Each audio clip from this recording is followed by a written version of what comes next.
What is truth? Said Roman governor Pontius Pilate to Jesus during his trial. The question expressed Pilate's absolute disdain for Jesus' notion of truth because he had no use for it. Truth, in fact, is the most perplexing of all notions. There is truth of religion, which is at variance with the truth of science, and in fact, there are many religion and there are many religious truths. Then there are truths in politics and truths in philosophy. The ancient Greek philosopher Heraclitus regarded incessant change as the fundamental fact of life, while his contemporary Parmenides dismissed all change as an illusion. The ancient Chinese philosopher Confucius underscored the need for adherence to social order, while his contemporary Laozi advocated following nature and shunning society. Nihilism and its contemporary version, Post Modernism, deny the possibility of an objective truth. Since we are living in an era which is called the post-truth era, where perceptions and beliefs are more important than truth, we can better appreciate the conflicting views about truth. One of the most powerful and oldest theories of truth is the coherence view of truth.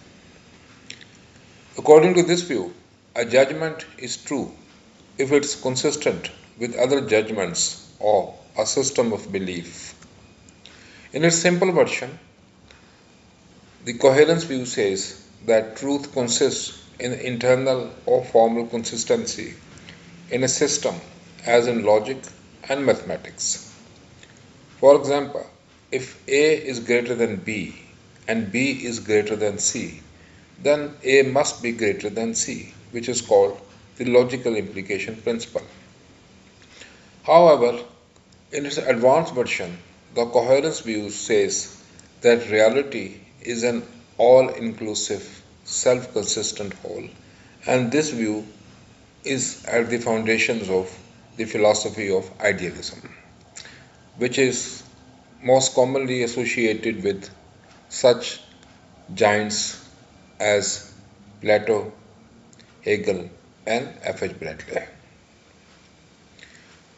According to the coherence view, a judgment being part of a wider system is only partially true. So this view admits of degrees of truth. The full truth belongs only to the system or absolute, as in Hegel and Bradley. A belief isn't different from the ontological conditions which make it true or false. Reality or truth in the end is no more than a collection of beliefs. The main argument used by the exponents of coherence view is that we cannot get outside our set of beliefs and compare propositions to objective facts. You are watching Wisdom of Life. However, there have been several objections to coherence view. One objection is that a system can be self-consistent yet false. For example, if 5 is greater than 6 and 6 is greater than 7, then 5 must be greater than 7. So this is a consistent system but false. Likewise, a world of fantasy may be a consistent whole, but it doesn't exist. Likewise, belief in demons and witches was part of a coherent but untrue system of beliefs. A self-consistent system must also be consistent with facts. Another objection to coherence view was made by Bertrand Russell, which is known as the logical argument.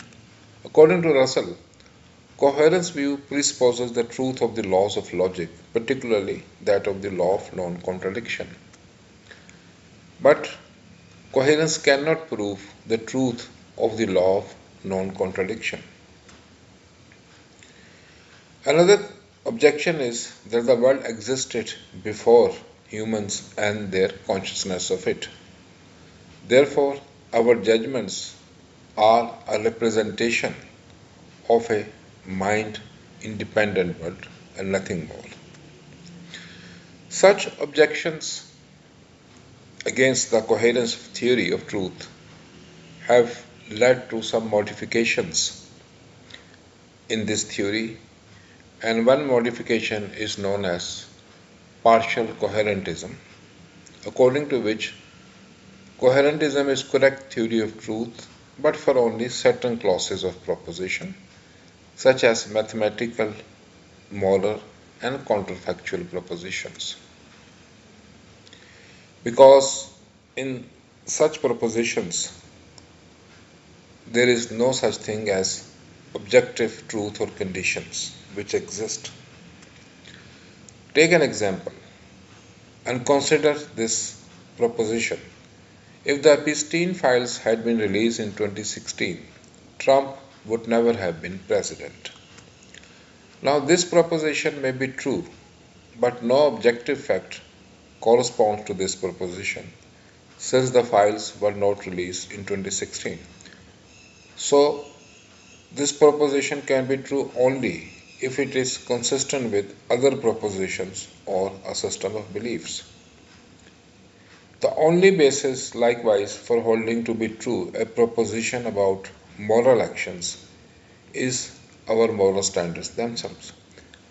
For example, whether the so-called great men in history were good or evil. Well, this can only be decided by appealing to a moral standard. Appealing to one moral standard may result in affirming that these men were good, while adhering to another moral standard may result in affirming that these men were evil. I trust you like this video. Please like, share and subscribe to my channel Wisdom of Life. Thanks for watching.